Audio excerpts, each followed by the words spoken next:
Good afternoon दोस्तों। मैं कंचन कुमार आप लोगों का दिल से स्वागत करता हूं दोस्तों। ये आपका चैनल है एड10 क्लासेज। इसको शेयर करें, लाइक करें, ठीक है दोस्तों। इकोनॉमिक्स का क्लास चल रहा है। कल बजट के बारे में चर्चा किए थे, ट्रेडिशनल बजट, हमारा बजट के बारे में सारी चर्चाएं कल हम किए थे, ठीक है। और कल बजट जो पेश हुआ एक करेंट अफेयर्स का टॉपिक हो गया। कितने कितने बजट में सब लोग अपना मंतव्य दिए हैं।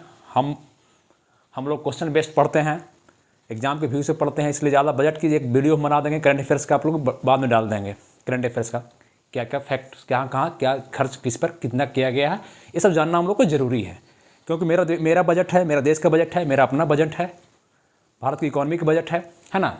तो आज का क्लास का मेन उद्देश्य ये है कि अभी आपका इकोनॉमिक्स का, अभी अर्थशास्त्र का क्लास 1-2 दिन चलेगा आज, इसलिए कि हम अर्थशास्त्र में आपको भी चर्चा पहले जो वीडियो डाले थे एग्ज़ाम के पहले, दरोगा एग्ज़ाम के पहले और एनटीपीसी एग्ज़ाम पहले, मैंने दरोगा के एग्ज़ाम के पीटी के पहले जो डाले थे वीडियो, दरोगा के व्यू से डाले थे। मौद्रिक नीति, बैंकिंग सिस्टम, 2 ही क्लास हुआ था। कल आपका क्लास एक लिए फिर कौन सा, बजट के बारे में। आज दरोगा का रिजल्ट भी आ गया है। कट ऑफ जनरल का 61 पॉइंट कुछ गया, ओबीसी का 58 गया है, ईडब्ल्यूएस का 57 गया है, बीसी का 56 गया है। ये सब कट ऑफ आप देखे होंगे। जिनको रिजल्ट आया मेरे ओर से बधाई हो, है ना। तैयारी मेंस का कीजिए। और दोस्तों आज इकोनॉमिक्स का सेक्शन देखते हैं हम लोग। सबसे बड़ी बात है कि अर्थशास्त्र आज हम लोग पहला क्लास से देखते हैं। उस क्लास को अब छोड़िए, अब हम लोग देखिए अर्थशास्त्र एंड अर्थव्यवस्था। 2 शब्द है, ये 2 शब्द को हम लोग समझना जरूरी है। दोनों शब्द है क्या, इकोनॉमिक्स और इकोनॉमी, इसको कहते हैं इकोनॉमी।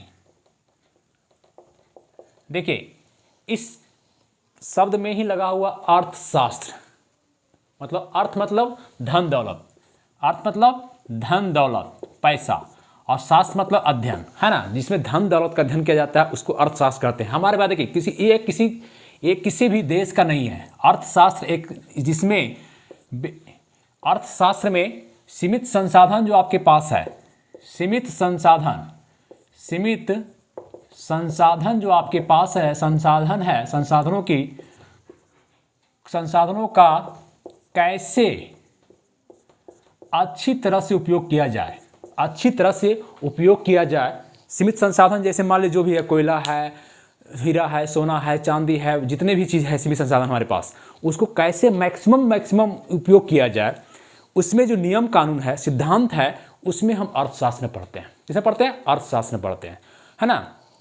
अर्थशास्त्र नियम और सिद्धांतों का अध्ययन है, नियम एवं सिद्धांतों का अध्ययन है अर्थशास्त्र में, जिसमें अर्थशास्त्र का फादर आप कहा जाता है। अर्थशास्त्र के फादर हैं एडम स्मिथ। पूछेगा क्वेश्चन, अर्थशास्त्र के फादर पिता कौन है, तो एडम स्मिथ है। इनका बुक था एक, द वेल्थ ऑफ नेशन। ये हमेशा पूछता है, द वेल्थ ऑफ नेशंस। किसी भी कंट्री का वेल्थ मतलब संपत्ति होता है, WEALTH, वेल्थ ऑफ नेशंस, किसी भी देश का, है ना, किसी भी देश का, द वेल्थ ऑफ नेशन, किसी भी देश का संपत्ति। द वेल्थ ऑफ नेशन के फादर कौन थे, एडम स्मिथ थे। इसमें क्या है कि सीमित संसाधनों का कैसे उपयोग किया जाए। दोस्तों आप अर्थशास्त्र में जब भी जाएंगे तो अर्थशास्त्र आपका, हम बताएंगे ज़्यादा नहीं, व्यष्टि अर्थशास्त्र कहते हैं, जिसको आप जान लीजिए। अर्थशास्त्र को 2 भाग में पढ़ सकते हैं आप। ये अर्थशास्त्र है क्या, सीमित संसाधनों का कैसे मैक्सिमम उपयोग किया जाए, इसका अध्ययन हम करते हैं अर्थशास्त्र में। धन दौलत का अध्ययन है, किसी देश की बात नहीं, अर्थशास्त्र में सारे लोग आ जाएंगे, जो भी सीमित संसाधन आपके पास है उसका अध्ययन है। इसमें इसका पिता कौन है, एडम स्मिथ हैं। द वेल्थ ऑफ नेशन लिखे हैं। अर्थशास्त्र में इतने समझिए, जो एग्जाम में पूछता है आपको, विस्तार से हम यहाँ नहीं बताएंगे क्योंकि व्यष्टि एक होता है अर्थशास्त्र, 2 भाग बांटिए आप, व्यष्टि अर्थशास्त्र, अर्थव्यवस्था कहिए, और समष्टि। इसलिए व्यष्टि को कहते हैं माइक्रो इकोनॉमिक्स, माइक्रो मतलब छोटा, और समष्टि को कहते हैं माइक्रो, MAC हो गया। देखिए यहाँ पर आई है, यहाँ बस इतना ही अंतर है, माइक्रो इकोनॉमिक्स, कुछ नहीं ये दोनों। व्यष्टि मतलब क्या, एक व्यक्ति, जैसे हमारा अगर हम कैसे उत्पादन करें, कैसे उपभोग करें, है ना, कितना उत्पादन करें, किस इसका उपयोग कैसे करें, निवेश कैसे करें, माने जितना चीज़ हम देख रहे हैं, बैंक में कैसे जमा करें पैसा, ये जितना हम सोच रहे हैं अपने बारे में, एक व्यक्ति जो सोचता है, चाहे व्यक्ति का कोई कंपनी हो, व्यक्ति का कोई फर्म हो, व्यक्ति का कोई इंडस्ट्री हो, अगर एक व्यक्ति का व्यापार है, मांग और डिमांड, देखिए अर्थशास्त्र दो ही चीज पर डिपेंड करता है, मांग, डिमांड और सप्लाई पे, मांग और पूर्ति पर, यही अर्थशास्त्र का फंडा है दोस्तों। सिर्फ दो चीज अगर याद रहेगा, दो शब्द, मांग, डिमांड और सप्लाई, ठीक है। अगर मार्केट में इसका मांग ज़्यादा है, डिमांड ज़्यादा है और सप्लाई कम है, पूर्ति कम है, मांग ज़्यादा है, बहुत ज़्यादा, बहुत मार्कर टीचर सब बन गए हैं बोर्ड पर, तो मांग ज़्यादा हो जाएगा और पूर्ति कम हो, फैक्ट्री जो कम बनावे इसका, तो इसका क्या होगा, रेट बढ़ जाएगा। मांग ज़्यादा है, पूर्ति हो ही नहीं रहा है, तो रेट बढ़ जाएगा, दुगना कर देगा, सब कर देगा, कम बनाने वाला भी बेचने वाला भी। तो मांग और सप्लाई, दो, मांग, डिमांड एंड सप्लाई पे ही पूरा इकोनॉमी हम लोग पढ़ लेंगे। यही दो शब्द जानना है, मांग एवं पूर्ति, मांग एवं पूर्ति। इसी तरह से यहाँ पर बेस्टी मतलब होगा एक व्यक्ति का, अर्थशास्त्र एक व्यक्ति का जितना लाभ हो। कोई भी व्यक्ति सोचेगा अर्थशास्त्र में, देखिए हम ही हैं मान लिए, तो हम सोचेंगे हम क्यों पढ़ा रहे हैं, मेरा भी उद्देश्य होगा कि भाई इसको पढ़ाएं, बच्चे को फायदा हो, स्टूडेंट को फायदा हो, दोस्त को, मेरा पहला तो पर्पस मेरा ये है। दूसरा फायदा ये भी है, हम ये भी सोचते होंगे कि सोचते हैं होंगे क्या कि चैनल बढ़ जाएगा तो मेरा भी इकॉनमी कुछ बढ़ जाएगा, लाभ की कंडीशन, लाभ अपनाने की हम सोच रहे हैं, लाभ कैसे लिया जाए इस तरीके से। तो एक व्यक्ति का कोई भी काम हो, व्यक्ति का कोई भी काम हो, चाहे कंपनी हो, चाहे उसका अपना घर का काम हो, जैसे मैक्सिमम उत्पादन हो, उपभोग हो, उसमें जो अध्ययन करेंगे व्यष्टि अर्थशास्त्र कराएगा दोस्तों। और समष्टि में, माइक्रो में पूरा देश, एक देश अपने लाभ के लिए क्या क्या कर सकता है, कहाँ इन्वेस्ट कर सकता है, कैसे बजट बना सकता है, सारा अगर पूरा देश इसमें स्टडी है तो वो आपका कौन सा आ जाएगा, माइक्रो इकोनॉमिक्स में। माइक्रो, समष्टि और व्यष्टि, दो चीज समझ गए, समष्टि और व्यष्टि अर्थशास्त्र। देखिए यहाँ पर लग गया है ये सब ध्यान दीजिएगा, सब आप थोड़ा सा चीज है ना, यहाँ पर हम बोल नहीं सकते, आप टोक भी नहीं सकते हैं भी आप मेरे पास नहीं। तो ये आपका अर्थशास्त्र का फंडा दोस्तों, इतना ही अर्थशास्त्र जान रहे हैं बहुत है। अर्थशास्त्र क्या है, परिभाषा जान गए, अर्थशास्त्र के पिता कौन है जान गए, उनका बुक क्या था, द वेल्थ ऑफ नेशन था। अर्थशास्त्र को कितने भाग में बांट सकते हैं, मोटा मोटी, एक व्यष्टि और समष्टि। एक व्यक्ति व्यष्टि कहलाएगा और पूरे किसी भी देश का, पूरे संसार का तो समष्टि कहलाएगा, ठीक है। अब आइए हम लोग को पढ़ना है मेनली भारतीय अर्थव्यवस्था। क्या पढ़ना है हम लोग, अर्थव्यवस्था शब्द। देखिए ये शब्द जो है दोस्तों, अधूरा शब्द कहा जाता है इसको, ये शब्द ही अधूरा है, अपने आप में अधूरा है। कहिएगा सर कैसे अधूरा, कैसे है ना, इसलिए कि अगर इसके पहले कोई देश नहीं लगे, अगर यहाँ अर्थव्यवस्था है लिखा हुआ, इकोनॉमी यहाँ लिखा हुआ है और इसके आगे, मतलब इसके आगे कोई देश नहीं लिखा रहे, तो इस शब्द ही कुछ नहीं है। अर्थव्यवस्था क्या है, जो अर्थशास्त्र में पढ़ते हैं, जो सीमित संसाधन मेरे पास है, जो चीज़ मेरे पास संसाधन आपको दिख रहे हैं, जंगल, खान, कोयला, सोना, चांदी, देश में जो चीज़ दिख रहे हैं, तट, बंदरगाह, जो भी नेचुरल और मनुष्य के द्वारा बनाया हुआ जो चीज़ दिख रहा है आपको, वो अर्थशास्त्र का है। लेकिन उसका व्यवहारिक अध्ययन, यहाँ पर सिद्धांतों का अध्ययन किया जाता है। अर्थशास्त्र में सिद्धांतों का अध्ययन किया जाता है, जबकि अर्थव्यवस्था में व्यवहारिक अध्ययन किया जाता है। मतलब अर्थशास्त्र अगर किताबी कीड़ा है, सिर्फ किताब में आप पढ़ सकते हैं बेड पर बैठ करके, तो अर्थव्यवस्था बोर्ड पर बैठ के पढ़ाने का है, उपार्जन करने का है, उत्पादन करने का, ये आपको सिखाता है व्यवहारिक अध्ययन।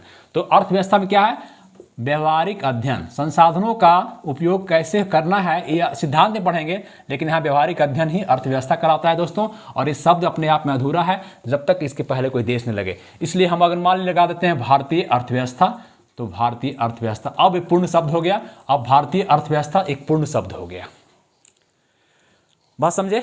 अब हम लोग भारतीय अर्थव्यवस्था का ही पढ़ना है कि हम लोग सिलेबस में भारतीय अर्थव्यवस्था ही है ना। तो भारतीय अर्थव्यवस्था पढ़ने से पहले हम देखेंगे अर्थशास्त्र को कैसे बांटा जाए, अर्थव्यवस्था को कैसे बांटा जाए। तो अर्थशास्त्र क्या है, मानव की आर्थिक, अर्थशास्त्र क्या बोल सकते हैं, मानव की आर्थिक गतिविधियों का अध्ययन ही अर्थशास्त्र कहलाता है। मानव की आर्थिक गतिविधियों का अध्ययन ही अर्थशास्त्र कहलाता है। क्या कहलाता है, अर्थशास्त्र कहलाता है। और अब आइए हम लोग भारतीय अर्थव्यवस्था को देखते हैं। इसको आप स्क्रीनशॉट ऐसे छोड़िए, लीजिए।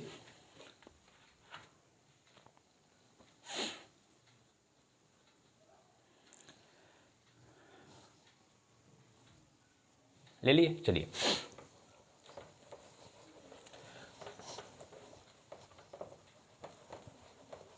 अब देखिए क्या है कि भारतीय अर्थव्यवस्था, अब हम हेडिंग देंगे, हम लोग दीजिए, आप हेडिंग दीजिए अपनी बेड कॉपी पे, भारतीय अर्थव्यवस्था। ठीक है, बेसिक से देखना, हम लोग को स्टडी करना है कि हमारी इकोनॉमी क्या है, भारत की इकोनॉमी कैसी है, इस पर अगर चर्चा किया जाए, है ना, तो एग्जाम भी से तो बहुत शॉर्ट में चला जाएगा। एग्जाम भी से देखिए जो बता रहे हैं एग्जाम भी से बताए, लेकिन अगर चर्चा ऐसे किया जाए भारतीय अर्थव्यवस्था, है ना, इंडियन इकोनॉमी, ये मेरा सिलेबस है, इंडियन इकोनॉमी। ठीक है,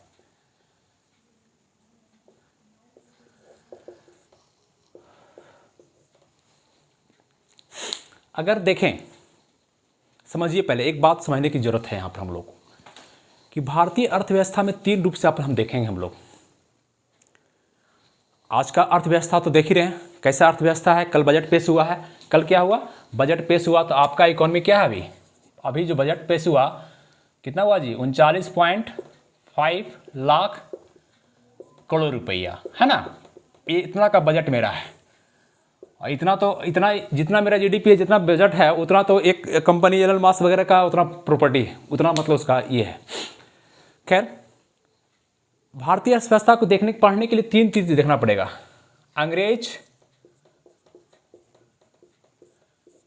अंग्रेज के आने से पूर्व,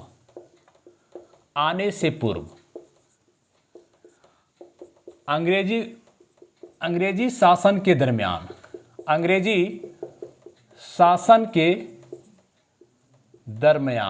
उसके दरमियान जब अंग्रेज शासन कर रहा था वहां पर, तो और आज़ादी के बाद, मतलब 1947 के बाद, है ना। 3 चीज बातें हमको ध्यान देनी चाहिए कि भाई भारत का इकोनॉमी पढ़ रहे हैं तो थोड़ा सा चर्चा तो कर लें कि भारतीय अर्थव्यवस्था है कैसी थी, आज कैसी है।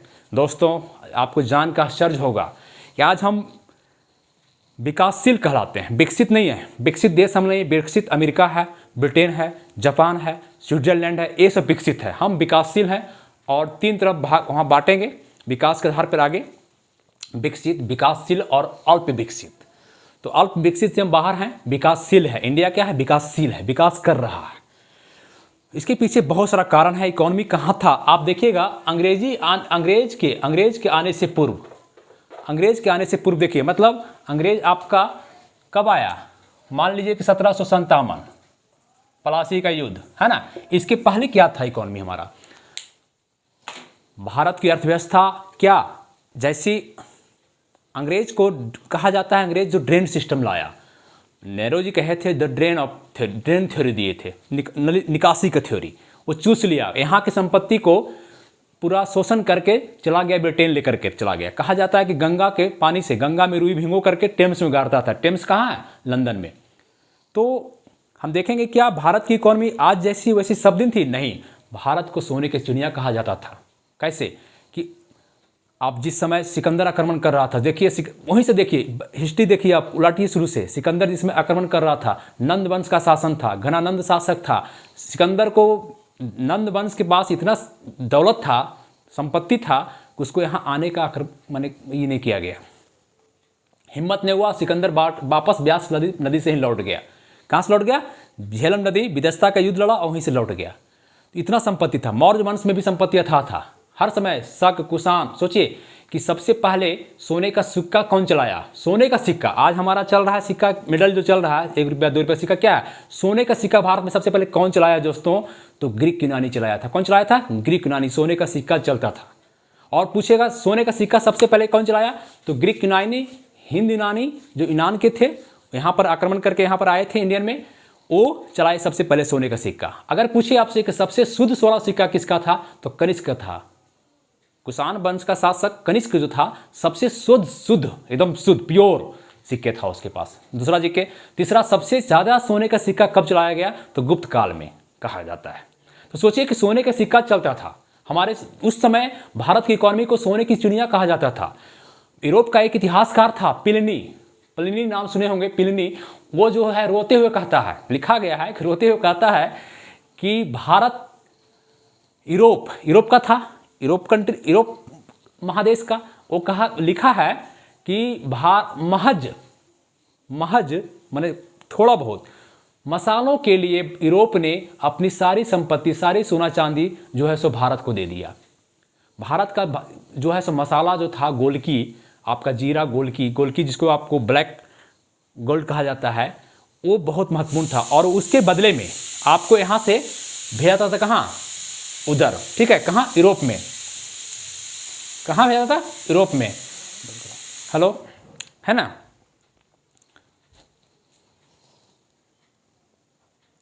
हाँ, तो आपका प्लिनी क्या रो कर बोल रहा था कि महज कुछ मसालों के लिए यूरोप ने पूरा संपत्ति, पूरा गोल्ड जो है सो भारत को दे दिया। सोचिए कि उस समय सोना, भारत में सोना का खान जो दब गया, सोना इतना यहाँ पर हो गया कि सोना का सिक्का चलता था भारत में, वो भारत का इकोनॉमी था। और भारत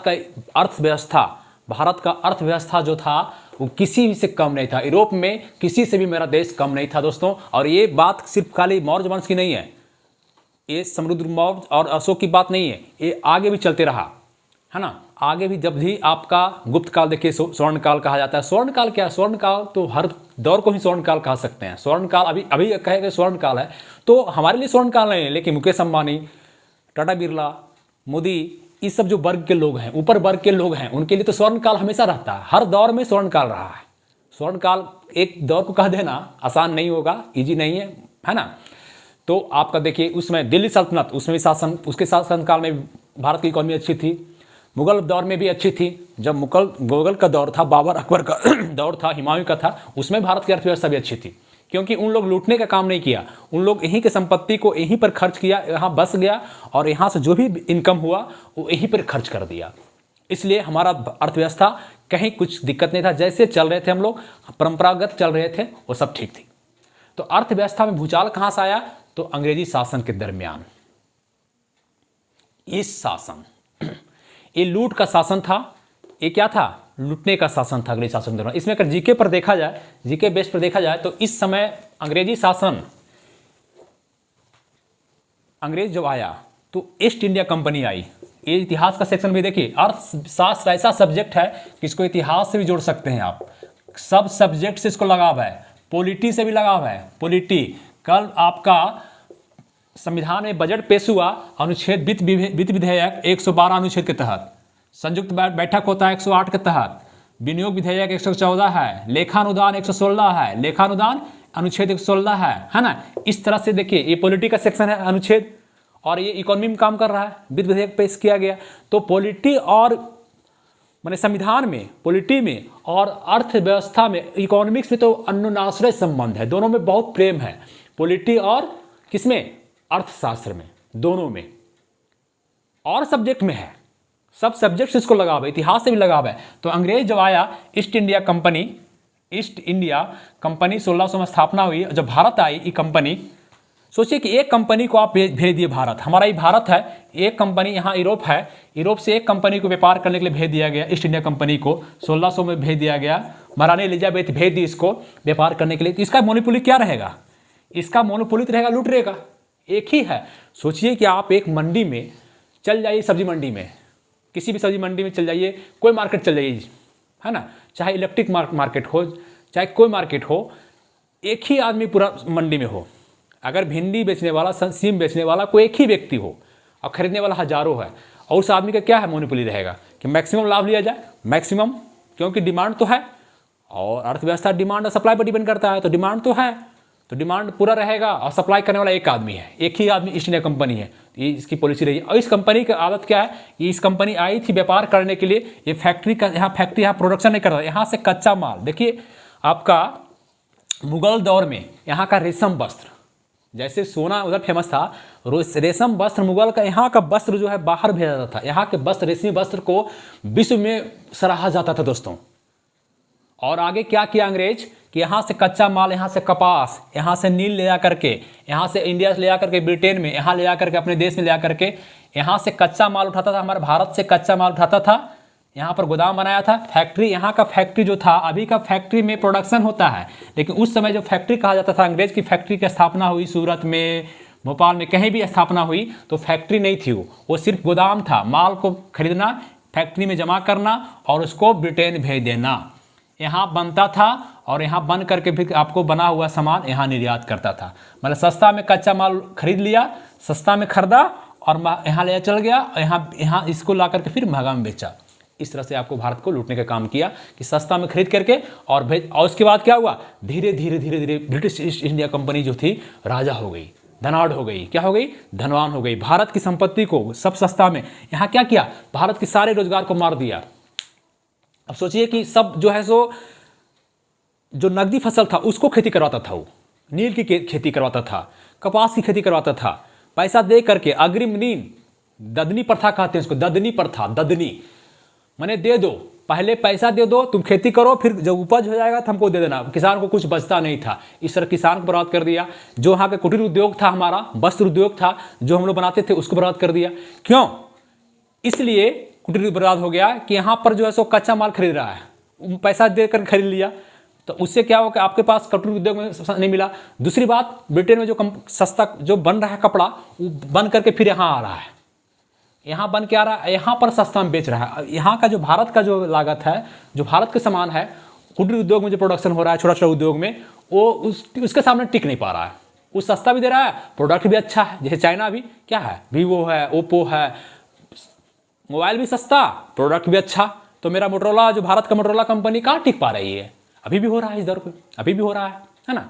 तो इस तरह जो है सो लूटने का काम किया अंग्रेज, और लूट करके जो है सो फिर क्या हुआ, पैसा जो उसके पास आया तो भारत में ही इन्वेस्ट करेगा। अभी भी क्या होता है, अगर आपके पास बहुत सारा पैसा हो जाए तो हम मान ले मेरे पास बहुत पैसा हो जाएगा, तो हम तो हर चीज़ नहीं कर सकते हैं ना, हम क्या करेंगे, इन्वेस्ट करेंगे। हाँ जी, फलना बिजनेस कर रहे हो क्या, बिजनेस कर रहे हो, ठीक है, हम पैसा देते हैं, आप बिजनेस करो, आप बिजनेस करो, पैसा हम दे रहे हैं, इन्वेस्ट कर रहे हैं, और बाकी तुम अपना काम करो, पैसा मेरा रहेगा, जितना प्रॉफिट आएगा उसमें हमको दे देना, अपना शेयर बटा रहेगा। हर लोग बड़ा बड़ा, यही लोग भी कर रहा है, इन्वेस्टर बड़ा बड़ा। जापान क्या कर रहा है, जापान भी कर रहा है। अभी जापान में 85 साल का 86 साल का आदमी जो बूढ़ा धनाढ़ है, वो बिजनेस कर रहा है, वो पैसा इन्वेस्ट कर रहा है। जैसे देखिए, आपका मेट्रो, आपका देश में अभी चल रहा है क्या, बुलेट ट्रेन की बात है, मेट्रो है, ये सब पैसा जापान इन्वेस्ट कर रहा है कि बनाइए, आप बनाइए, रोड बनाना है बनाइए, पैसा देते हैं हम, इन्वेस्टर है वो सब। और पैसा जो उसी इन्वेस्ट होगा, रोड टैक्स लगेगा, मेट्रो में, प्लेटो में जो उसकी आपका, वो आपका ऋण से ही, आपका इंटरेस्ट से ही कमा लेगा वो बैठे बैठे। इसी तरह से ब्रिटिश ईस्ट इंडिया कंपनी जो है उस समय ही कर रही थी। और पैसा जब हो गया तो कहाँ इन्वेस्ट करेगा, हर कॉलोनी था उसका बना हुआ, उसका उपनिवेश था बाहर, ब्रिटेन का, उसमें छोटा देश था लेकिन इसका 50+ कंट्री में, देश में, भारत जैसा 50 कंट्री में इसका उपनिवेश था दोस्तों। उपनिवेश, देखिए नाम ही स्पष्ट है, निवेश करना, मतलब ऊपरी तौर पर निवेश करना इसका था। और ये क्या करने लगा ब्रिटेन कि अब भारत में भी पैसा इन्वेस्ट करने लगेगा। तो इन्वेस्ट कहाँ करेगा भाई, तो ट्रेन चला दो, ट्रेन चलाया, ठीक है, रेलवे लाइन बिछा दिया, पैसा इन्वेस्ट हो रहा है। भारत का पैसा जो लूटा वो खर्च कर रहा है भारत में, अब जो प्रॉफिट हो रहा है उसको भी लूट रहा है, मैंने फिर से लूट रहा है। टेलीग्राफ, अब बताइए, भारत के पैसा से टेलीग्राफ बना दो, टेलीग्राम यहाँ से जोड़ दिया, टेलीग्राम हेलो फोन होता था ब्रिटेन में, पैसा किसका, भारत का। इस तरह से ब्रिटेन जो है सो सारा काम किया। और ब्रिटेन अंग्रेजी शासन के दौरान इतना लूटने का काम हुआ, उसके बाद क्या अंग्रेज क्या करते थे, कोई भी युद्ध लड़ते थे, आंग्ल मैसूर लड़े, आंग्ल मराठा लड़े, आंग्ल इसके साथ मैंने कर्नाटक के साथ लड़े, कर्नाटक के युद्ध लड़े, जो युद्ध भी लड़ा उसमें पैसा किसका खर्च किया, भारत का। लड़ता था युद्ध वो और खर्च करता था भारत का। भारत की इकोनॉमी बर्बाद होती चली गई, बर्बाद कर दिया इकोनॉमी को।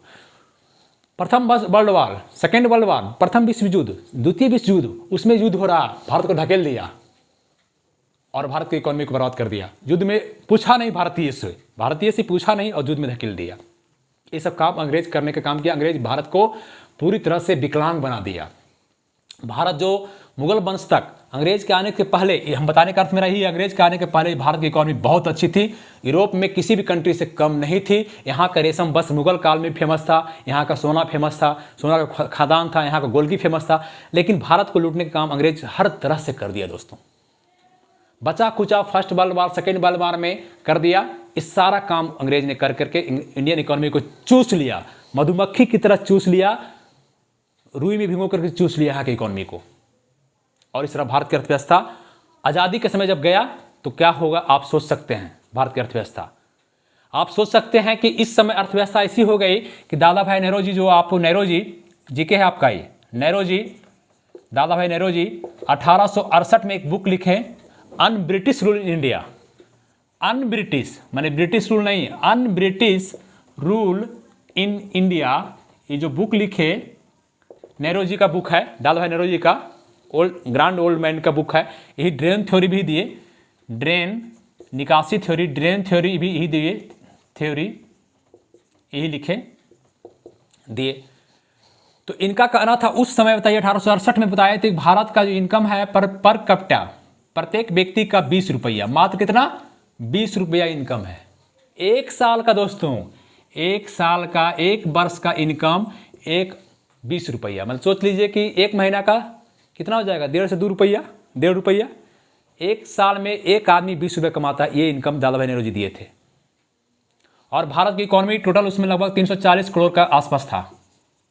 ये आकलन सही भी हो सकता है, नहीं हो सकता है, पूरा आंकड़ा कहाँ से निकालेंगे उस समय, इतना टेक्नोलॉजी तो था नहीं, कोई तो इसका कोई रूल तो था नहीं, कुछ लिखित देता नहीं था। अंग्रेजी शासन सबसे बड़ा क्या खासियत इसका था, डिमेरिट, कि कोई भी कर का प्रणाली नहीं था। जैसे आज टैक्स स्लैब है ना जी, टैक्स स्लैब है, कहाँ कितना खर्च करना है, सब लिखित ब्यौरा है ना, लेकिन अंग्रेजी शासन के दौरान कहीं लिखित ब्यौरा नहीं दिया। क्यों? ताकि कोई साक्ष्य नहीं छोड़े, इसको लूटना था, इसको आपको प्रत्यक्ष सब जनता को बताना नहीं था, जनता से छिपा कर रखना था, भारतीय जनता को लूटना था, भारत की इकोनॉमी को लूटना था। इसलिए कहीं लिखित नहीं है कि टैक्स ये रहेगा, यहाँ पर ये खर्च होगा, ऐसा कुछ नहीं।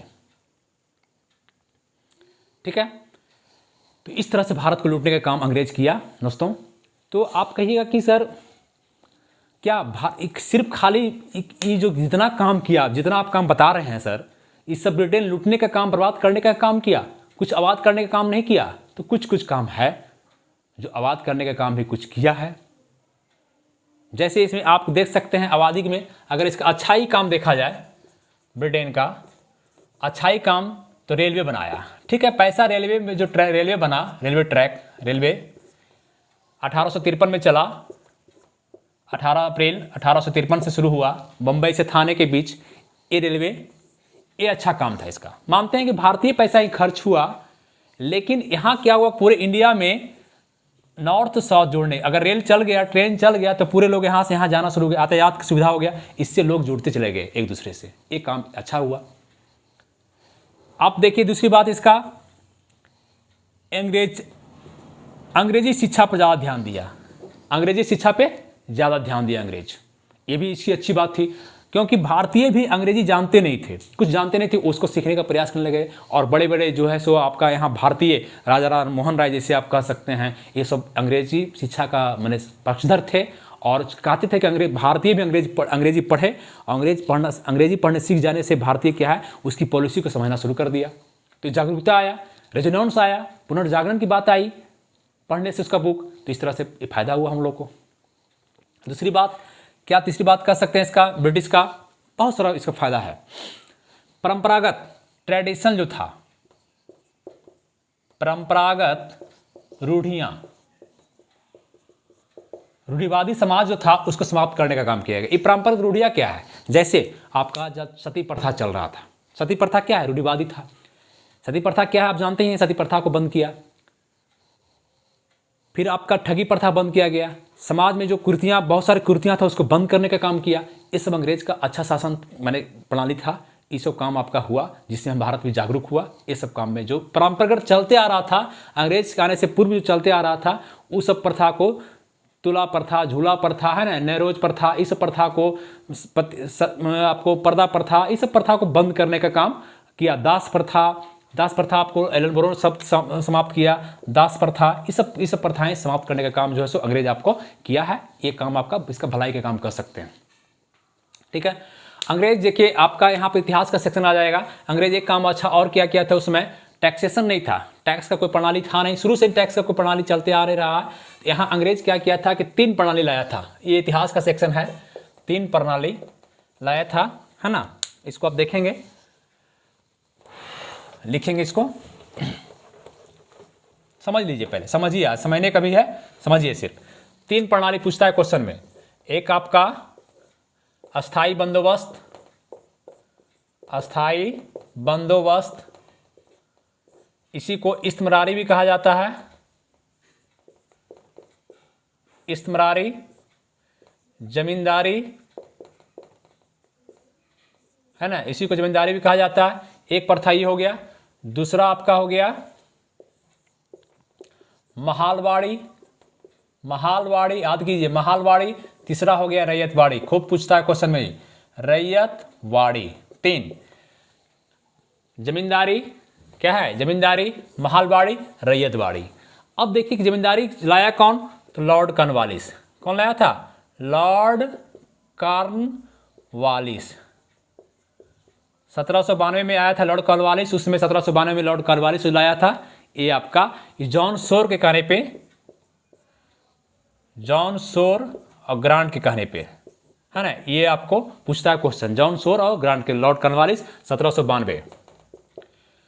पहली बात, इसमें था क्या, अस्थाई बंदोबस्त कहिए, इस्तिमरारी कहिए, जमींदारी। एक पूछता है इसके पहले आपको वारेन हेस्टिंग्स था, लॉर्ड कॉर्नवालिस के पहले वारेन हेस्टिंग्स, दोस्तों वारेन हेस्टिंग्स, है ना, ये लाया था इजारेदारी, इजारेदारी प्रथा प्रणाली। ये आपका प्रणाली जो था 1 साल का भी, पहले 5 साल का था, फिर 1 साल कर दिया था। इजारेदारी प्रथा पूछेगा आपसे, इजारेदारी कौन लाया, इस्तिमरारी नहीं, इजारेदारी कौन लाया, तो वारेन हेस्टिंग्स लाया था। ठीक है, उसके पहले इधर फिर कौन, अस्थाई बंदोबस्त हो गया। ये भारत में पूछता है कितने % पर लागू था, तो 19% पर। कितने, 19% पर क्षेत्र पर आपका, ये आपका लागू था। कहाँ कहाँ आपको कह सकता है कि किस किस क्षेत्र में, तो आपका बिहार,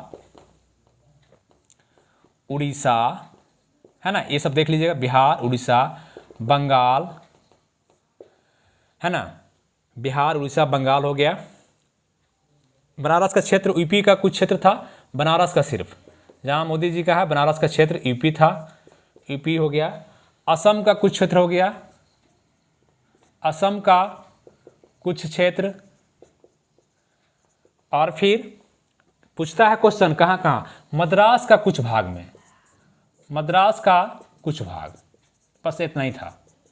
जमींदारी प्रथा में क्या था, ध्यान देंगे कि जमींदार दे दिया गया, कि जमींदारी को जमींदार बना दिया गया है, इस एरिया का जमींदार आप हैं, और आपका जितना टैक्स जमीन से आता है, जमींदार हैं आप, जमीन का मालिक है, जितना टैक्स आएगा वो आप समझिए, आप वसूलिए। और इसमें क्या था, जमींदार जो था, जमींदार को सरकार को देना पड़ता था 10/11, माना अगर 11 रुपया आ रहा है, 11 रुपया, तो 10 रुपया आपको सरकार को देना है, अंग्रेज को देना है। किसको देना है, ब्रिटिश सरकार को देना है।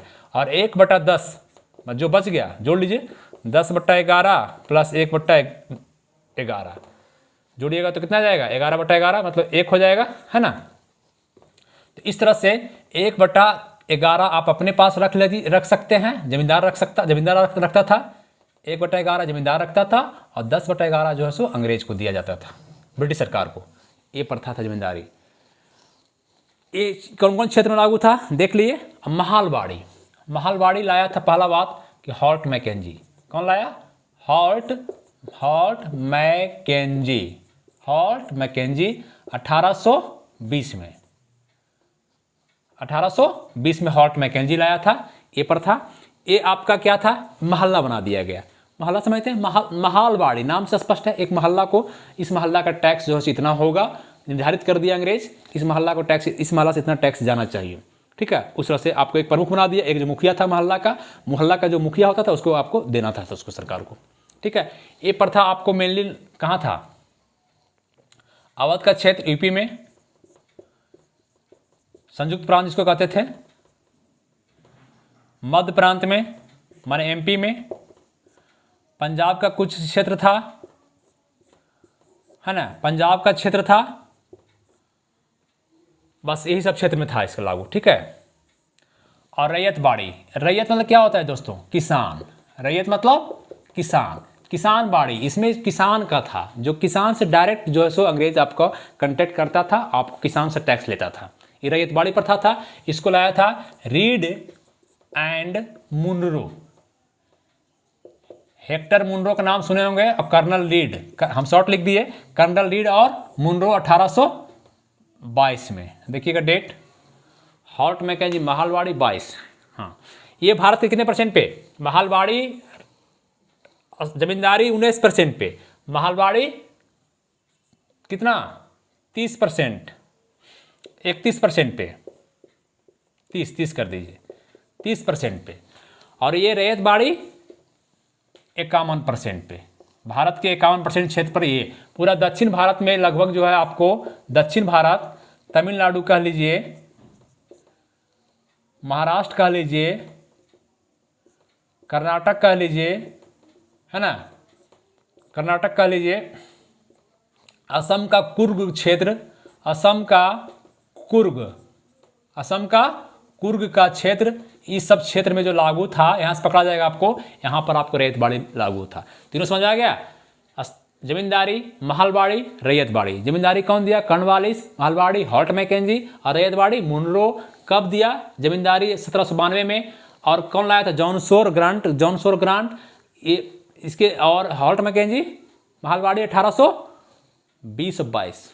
रैयत बाड़ी आपका नहीं, महलबाड़ी 22 कर दीजिए, इसको 20, यहाँ कन्फ्यूजन हो रहा है, देख लीजिएगा थोड़ा सा, है ना। तो ये आपका हो गया हॉल्ट मैकेंजी 1822 और रैयत बाड़ी 1820। नहीं जी, डेट देखना पड़ेगा इसका, है ना, आप देखेंगे डेट यहाँ पे। चलिए, और कौन कौन क्षेत्र में है बता दिए आपको। ये आपको अंग्रेज लाया था, ये सब चीज़ अंग्रेज आपका किया था, ये अंग्रेजी शासन का दरमियान दोस्तों आपका चला। और अब जो है सो भारत आज़ाद हुआ। आज़ाद भारत में 1947 में हमारे प्रधानमंत्री जवाहरलाल नेहरू बने। उनके पास सबसे बड़ा समस्या था कि भारत का अर्थव्यवस्था एकदम कंगाला हुआ था, यहाँ का भुगतान संतुलन बिगड़ा हुआ था। भारत का भुगतान संतुलन इसको कहते हैं, आप लीजिए इसे, इसका स्क्रीनशॉट क्या लीजिएगा, समझा रहे हैं, देख लीजिए, ले लीजिए आप स्क्रीनशॉट। भारत का भुगतान संतुलन ले लीजिए, ठीक है। चलिए, भारत का भुगतान संतुलन जो था वो बिगड़ा हुआ था। अब कहीं सर भुगतान संतुलन क्या है? आयात निर्यात, आयात और निर्यात।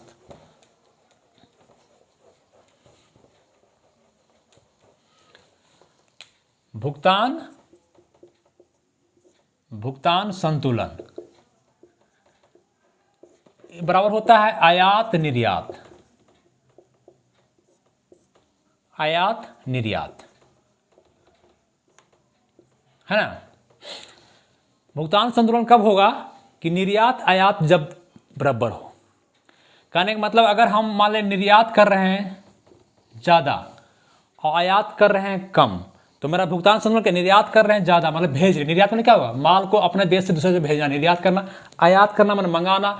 अगर निर्यात ज़्यादा कर रहे हैं, आयात कम कर रहे हैं, तो निर्यात ज़्यादा है, आयात कम, माइनस हो जाएगा, तो मेरा भुगतान संतुलन क्या होगा? ठीक है, माने मेरा भुगतान संतुलन बराबर क्या हो जाएगा? भुगतान संतुलन मेरा ज़्यादा है, ग्रेटर है, बड़ा है। लेकिन अगर आयात ज़्यादा हो और निर्यात कम हो, तब क्या होगा? भुगतान संतुलन बिगड़ जाएगा। और भुगतान संतुलन का एक कारण ये भी होता है कि भारत की इकोनॉमी में इतना नहीं रह गया कि आयात भी कर सके। भुगतान संतुलन बिगड़ने का कारण है कि आयात करने के लिए पैसा चाहिए। आयात कहीं से कीजिए, किसी देश से मंगाइए कोई सामान, मोबाइलें मंगाना हो, जहाज़ें मंगाना हो, कोई सामान, धान मंगाना हो, गेहूँ मंगाना हो, कोई प्रोडक्ट मंगाना हो, किसी चीज़ को इन्वेस्ट करना हो, यहाँ पर लाना हो, आयात करना होगा, तो पैसा चाहिए, आपके पास है नहीं। तो भारत की इकोनॉमी भुगतान संतुलन बिल्कुल बिगड़ गई थी। आयात करने के लिए पैसा था नहीं, निर्यात करने का सामान को छोड़ा नहीं अंग्रेज। निर्यात तो सब वहीं बनाना शुरू कर दिया, आयात पर डिपेंड कर दिया। हम लोग क्या कर दिया? आयात पर निर्भर कर दिया, सब कुछ बाहर से मंगाइए, कपड़ा, लुई फिलिप्स कंपनी, एक से कंपनी मंगाइए। अभी क्या हो रहा है? अभी भी अभी हो रहा है। आज के दौर में भी भारत क्या कर रहा है? कच्चा माल इसके पास है, भारत के पास कच्चा माल है, लोहा है, इसको भेज रहे हैं हम जापान, कोयला है, भेज रहे हैं, हाँ, तो वो लोग आयात करके प्रोडक्शन कर रहा है, प्रोडक्शन करके भेज रहा है। मेरा ही सामान कच्चा माल ले जा करके प्रोडक्शन कर रहा है। हमारे यहाँ प्रोडक्शन करने का संसाधन नहीं है। कल बजट में बात अच्छा किया गया कि 68% जो है सो आपका जितना बजट में है, 68% आपका तैयार सामान नहीं होगा। जो भी मैन्युफैक्चरिंग का काम होगा उसमें 68% आपको भारत में ही बनाइए, आप बाहर मत बनाइए। इसी में विवाद हो रहा है जी। एलन मास्क जो है, टेस्ला कंपनी जिसका है, एलन मास्क गाड़ी का, सरकार के साथ क्यों हो रहा है विवाद? सरकार यहाँ एलन मास्क क्यों रहना चाह रहा है? वो चाह रहा है कि सरकार कहे कि आपको दुगना लेंगे, 100% लेंगे प्रॉफिट टैक्स 100%। तो यहाँ बनाइए आकर के, आप वहाँ बनाइएगा बैठ के अमेरिका में, और सामान यहाँ भेजिएगा, और सस्ता हम सोचिए टैक्स नहीं ले सरकार, तो नहीं। कल देखते हैं क्रिप्टो करेंसी पर टैक्स भी आ गया, 30% कर दिया गया है। ये क्रिप्टो करेंसी जो है डिजिटल करेंसी है। कैसा करेंसी है? डिजिटल करेंसी है, डिजिटल करेंसी। देखिए भाई करेंसी क्या है? कुछ नहीं, करेंसी हमारे पास पैकेट में पैसा है, रुपया है, ये करेंसी हो गया। ये रुपया क्या है? कागज का है, क्वाइंस का है। अब डिजिटली आएगा, जैसे डिजिटल रूप से आएगा, उसमें आपको कुछ पैसा दिखाई नहीं पड़ेगा, एक्सचेंज आपको करना है, देना लेना सब डिजिटल हो जाएगा, ट्रांसफर। ठीक है, तो डिजिटल करेंसी भारत सरकार भी आरबीआई जारी करेगी, 1 साल में बोली है 2023-22 तक कर देंगे, आरबीआई जारी करेगा। अभी जो भारत में डिजिटल करेंसी कल चल रहा है, बारी है, जितना क्रिप्टो करेंसी डिजिटल करेंसी है, तो उस पर सरकार जो है आप 30%, जितना आप कमाइएगा, मान लीजिए 100 रुपये कहीं आप कमाते हैं डिजिटल करेंसी इन्वेस्ट करके, तो 30 रुपये सरकार ले लेगी आपका। ठीक है, अगर डिजिटल करेंसी मान लीजिए मेरे पास 50,000 का है, 50,000 का डिजिटल करेंसी मेरे पास है, हम खरीदे हुए डिजिटल करेंसी 50,000 रुपया मेरे पास, 1 रुपया होता है, 1 डिजिटल रुपया है मेरे पास। 50,000 अगर बेचें किसी को हम अपना संपत्ति, जैसे जमीन बेचते हैं तो 1% आपका सरकार यहाँ भी लेगी। जब बेचिएगा आप अपने करेंसी को, रुपया को, डिजिटल करेंसी को, तो बेचिएगा, आरबीआई जारी करेगी इसको भी। इस तरह भारतीय इकोनॉमी में जब जवाहरलाल नेहरू 1947 में प्रधानमंत्री बने, इनके पास भुगतान संतुलन नहीं था, इनके पास इन्वेस्टर नहीं था, इनके पास पैसा नहीं था, भारत में पैसा नहीं था, तो इसके लिए भारत को क्या करना पड़ा?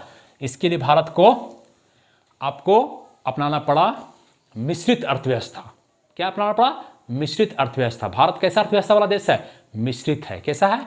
मिश्रित। किसको कहते हैं? क्वेश्चन खूब करता है। मिश्रित अर्थव्यवस्था, जिसमें निजी प्लस सरकार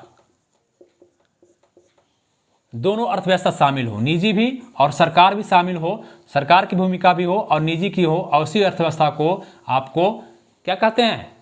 मिश्रित अर्थव्यवस्था कहते हैं। और सरकार की मजबूरी थी, जवाहरलाल नेहरू की मजबूरी थी, उस समय जवाहरलाल नेहरू की मजबूरी थी कि इनके पास पैसा था नहीं, तो आपको इन्वेस्टर चाहिए, तो निजी को लाइए, पूंजीवादी को लाइए, पूंजी लोग आएगा, पूंजी लगाएगा, और सरकार अपना भी आप भी लगाइए, दोनों मिल के कीजिए। अगर 100 रुपया का सामान काम कर रहे हैं, 100 रुपया आपको करना है, कोई चीज़ लगाना है, मान लीजिए कोई फैक्ट्री लगा रहे हैं, कोई काम कर रहे हैं 100 रुपया में, तो आप भी लगाइए, माने निजी आदमी, माने प्राइवेट आदमी, हम लोग प्राइवेट भी प्लस गवर्नमेंट भी। अब डिपेंड करेगा इसमें, ये मिश्रित अर्थव्यवस्था हो गया। क्या हो गया? मिश्रित अर्थव्यवस्था हो गया, मिला हुआ है दोनों, प्राइवेट और गवर्नमेंट। अब जिसका पूंजी ज़्यादा रहेगा, आज के समय में क्या हो गया, जिसका ज़्यादा रहेगा, प्राइवेट का मान लिया अगर 100 रुपया में 70 रुपया है और गवर्नमेंट का 30 रुपया है, तब क्या होगा? ये कंपनी जो है, जो भी कंपनी हो, कोई कंपनी है, तो क्या हो जाएगी? ये ज़्यादा किधर मुड़ा रहेगा? प्राइवेट की ओर। ज़्यादा झुकाव कहाँ रहेगा? प्राइवेट की ओर।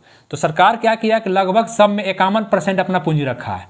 क्या किया? 50-50 होता है दोनों का, अगर आधा आधी कर दिया 50-50, तो सरकार 51 कर दिया। अब इसको भी 100 कर रहा है। हर चीज़ में 100 कितना चीज होगा बताएंगे आगे क्लास में, किसमें 100% है, किसमें 70% है, किसमें 50% है, किसमें 51 है, ये बात की चर्चा होगी। तो भारत एक मिश्रित अर्थव्यवस्था का देश है। अब हम लोग चर्चा करेंगे, नेक्स्ट क्लास में करेंगे, आज छोड़ देते हैं क्लास को, नेक्स्ट क्लास में हम लोग चर्चा करेंगे कि भारतीय अर्थव्यवस्था जो कहाँ से क्वेश्चन करता है। आज का क्लास आपका इंट्रोडक्शन था अर्थव्यवस्था का। अर्थशास्त्र बहुत ईजी सब्जेक्ट है दोस्तों, बहुत आसान सब्जेक्ट है, इसको लोग बोझ समझ लेते हैं और बहुत मज़ेदार सब्जेक्ट है।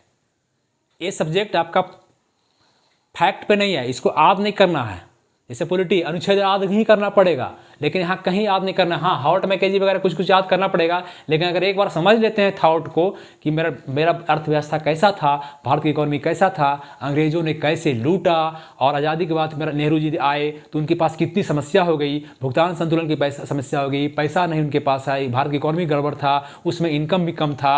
1923 के आसपास बताया जाता है, नेहरू जी बताए थे 20 रुपया 1868 में, लेकिन 1923 में देखिए 1923 की बात बताया जाता है कि 12 रुपया इनकम था पर साल। एक साल का इनकम एक व्यक्ति का 12 रुपया भारत का था, माने एक महीना में 1 रुपया। सोच लीजिए आप, इतना इसकी बात है। और कम गया, मतलब इनकम पहले 20 रुपया था नेहरू जी के समय 1868 में 20 रुपया, और 23 में आकर के 12 रुपया हो जाता है, जिसका मतलब पर कैपिटा इनकम जो है, पर कैपिटा इनकम, प्रत्येक व्यक्ति का इनकम जो है और कम गया है।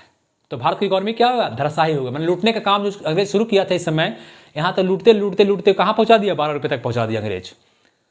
तो ब्रिटिश इसके लिए जिम्मेदार है, भारत की इकोनॉमी को धराशायी करने के लिए सोने की चिड़िया को बर्बाद करने वाला कौन है? ब्रिटिश है। यूरोपियन तो बहुत आए, पुर्तगाली सबसे पहले आया था, वास्को डी गामा पहले आया था, पुर्तगाली, फ्रेंच, डच, डेनिश सब आए, है ना। लेकिन लूटने का काम सबसे ज़्यादा कौन किया रहा ही, और कौन टिक गया? यही टिक गया। और भारत की इकोनॉमी को बर्बाद लास्टली कौन किया? ब्रिटिश किया। और जिसकी देन थी कि जब नेहरू सरकार आई, आज़ादी के बाद भारत को छोड़ा गया तो खोखला था भारत, और नेहरू आगे अपना काम किए। तो अब हम लोग पढ़ेंगे क्लास में, नेक्स्ट क्लास से एकदम क्वेश्चन बेस्ड अब चलेगा क्लास। कल के क्लास में लेंगे कि भारतीय अर्थव्यवस्था का क्षेत्र क्या है, बराबर पूछता है। प्राथमिक क्षेत्र, द्वितीय क्षेत्र, तृतीय क्षेत्र, 3 क्षेत्र पूछता है। चतुर्थ क्षेत्र भी है और पंचम क्षेत्र भी है। आप समझ लीजिए इसको। भारतीय अर्थव्यवस्था जो हमारा है, भारत का पूरा देख लीजिए आप मैप, उत्तर से दक्षिण तक, कश्मीर से लेकर के कन्याकुमारी या कहिए इंदिरा पॉइंट तक, इंदिरा कॉल से इंदिरा पॉइंट तक, उत्तर में अरुणाचल प्रदेश से लेकर गुजरात तक, मतलब बलांगू जगह बताए थे, वालांगू अरुणाचल प्रदेश में जगह है, किबुथु वहाँ से लेकर सर्किट तक, इतनी हमारा जो चौहद्दी है, इसमें भारत की इकोनॉमी में कौन कौन सा क्षेत्र है? प्राथमिक क्षेत्र, द्वितीय क्षेत्र बांटा गया, तृतीय क्षेत्र बांटा गया। प्राथमिक क्षेत्र में क्या आएगा? सारा कृषि आएगा, एग्रीकल्चर, जो प्रकृति का दिया हुआ चीज है, प्राकृतिक क्षेत्र कहलाएगा। प्राथमिक क्षेत्र कहलाएगा। पहला क्षेत्र कौन कहलाएगा? जिसको प्रकृति ने दिया। प्राकृतिक क्षेत्र भी कह सकते हैं, प्राथमिक क्षेत्र भी कह सकते हैं। कृषि और कृषि से संबंधित चीज, मतलब कि जो भी, जैसे आपको मछली पालन कौन क्षेत्र में आएगा? क्वेश्चन कर दे आपसे कि मछली का पालन कौन क्षेत्र में, प्राथमिक, द्वितीय, तृतीय, तो क्या मारेंगे आप? प्राथमिक क्षेत्र में। क्यों? प्रकृति का चीज है मछली, मछली कोई तो बनाया नहीं है। अगर आ जाए खनन, कोयला, सोना, चांदी, खनन कहाँ से? प्रकृति का चीज है। पहाड़, पर्वत प्रकृति का चीज है। वन प्रकृति का चीज है। प्राथमिक क्षेत्र सब, सब। अब जब इस प्राथमिक क्षेत्र को, जो मछली बताए, वन बताए, जंगल बताए, है ना, वानिकी वगैरह जो बताए, अब इससे जो प्रोडक्शन करेगा, इंडस्ट्री में आ जाइए, उद्योग, प्रोडक्शन हो जाएगा, उत्पादन शुरू हो जाए, लकड़ी वन को काट करके टेबल कुर्सी बनना शुरू हो जाए, फैक्ट्री बन जाए, है ना, पंखा, लोहा को निकाल करके धरती से ये बना जाए, सोना को निकाल करके नथनी बना ले, टिकली बना ले, चांदी बना ले, है ना। तो इस तरह से जो करेंगे ये इंडस्ट्री में आ जाएगा। इसको कहेंगे द्वितीय क्षेत्र। दूसरा क्षेत्र है औद्योगिक क्षेत्र। प्राथमिक क्षेत्र कृषि एवं कृषि प्रकृति का दिया हुआ सारा चीज प्राथमिक क्षेत्र में आएगा, और द्वितीय में आएगा उद्योग का क्षेत्र, इंडस्ट्री का क्षेत्र। जितना प्रोडक्शन देख रहे हैं, जितना आप यूज कर रहे हैं सामान अपने इर्द गिर्द, सब इंडस्ट्री का क्षेत्र है। और तृतीय क्षेत्र कौन है? तृतीय क्षेत्र, तीसरा क्षेत्र। प्रथम कृषि, कृषि संबंधित, दूसरा उद्योग, इंडस्ट्री, तीसरा हो गया सेवा क्षेत्र, जो हम कर रहे हैं, जो पढ़ा रहे हैं, सेवा क्षेत्र में आता है। चाहे बैंक में कोई हम काम कर, जितने सर्विस लोग कर रहे हैं, जितने सर्विस दे रहे हैं, चाहे आपके पास घर में खाना पहुंचाना जोमेटो क्यों ना हो, है ना, आपके पास जो भी आता है सेवा करने के लिए, किसी भी क्षेत्र का सेवा हो, प्राइवेट हो, सरकारी हो, जो सेवा दे रहा है, किसी तरह का सर्विस दे रहा है, उसे तृतीय क्षेत्र में आएगा। ठीक है, ये बराबर पूछता है। तीसरा 3 क्षेत्र। चौथा क्षेत्र और 5वां क्षेत्र हम जोड़ रहे हैं। हम क्या मैंने जहाँ से स्टडी किए हैं, तो वहाँ पे आपका चतुर्थ क्षेत्र जो है वो सूचनाओं का संग्रह, वो कुछ उन्नत है। विशेष लोग जो लगे हुए हैं सॉफ्टवेयर बनाने में, जो बनाने में सॉफ्टवेयर लगे हुए हैं, जो आपको अनुसंधान में लगे हुए हैं, बड़े बड़े चीज में लगे हुए हैं, वो चतुर्थ क्षेत्र में आता है। और पंचम क्षेत्र में आता है विज्ञान, रिसर्चर लोग, बड़े बड़े लोग जो बहुत हाईटेक रखते हैं, वो पथ में पूछता नहीं है ज़्यादा, इतना ही जानना है, कल बताएंगे, आपको चर्चा करेंगे। और उसके बाद भारतीय अर्थव्यवस्था को बांटेंगे हम लोग कल, कि भारतीय अर्थव्यवस्था को कितने क्षेत्र में बांटा जा सकता है, किस आधार पर, सरकार की भूमिका के आधार पर बांटेंगे, सरकार की भूमिका क्या है, सरकार की भूमिका के आधार पर बांटेंगे। तो जहाँ पर सरकार की भूमिका 0 है वो पूंजीवादी कहलाएगा, पूंजीवादी अर्थव्यवस्था। जहाँ पर पूंजीवादियों का निजी अर्थव्यवस्था कह सकते हैं। जहाँ सरकार की भूमिका है वो सरकारी अर्थव्यवस्था कहलाएगा, या राज्य अर्थव्यवस्था कहलाएगा। जहाँ दोनों है, जैसे भारत में, तो मिश्रित है, मतलब पूंजीवादी भी और एक अपूंजीवादी क्या होता है, कहाँ झुकाव होता है पूंजीवादी की चर्चा कल करेंगे, है ना। इस सरकार की भूमिका हो गई। अगर विकास के आधार पर नापेंगे तो विकसित, विकासशील, अल्प विकसित, है ना। योजना के प्लानिंग के आधार पर तो योजनाबद्ध, गैर योजनाबद्ध। ठीक है, इस तरह से आप हम लोग बांट सकते हैं। अगर पूरे विश्व पैमाने पर देखा जाए तो 2 तरह से बांटेंगे, एक खुला अर्थव्यवस्था, ओपन, एक बंद, क्लोज अर्थव्यवस्था। तो खुला अर्थव्यवस्था क्या होगा, हमारा व्यापार दूसरे देश से हो रहा है। भारत क्या है, खुला अर्थव्यवस्था, एक दूसरे से खुला अर्थव्यवस्था कर रहा है, मतलब हमारा सामान दूसरे देश जा रहा है, दूसरा सामान नहीं जा रहा, तो खुला इकोनॉमी हो गया, ओपन इकोनॉमी, खुला हुआ मार्केट। हमारा सामान कहीं, उसका सामान कहीं, मैंने आन जान कर सकते हैं हम लोग। आदान प्रदान कर सकते हैं, आयात निर्यात हो सकता है, एक खुला अर्थव्यवस्था हो गया।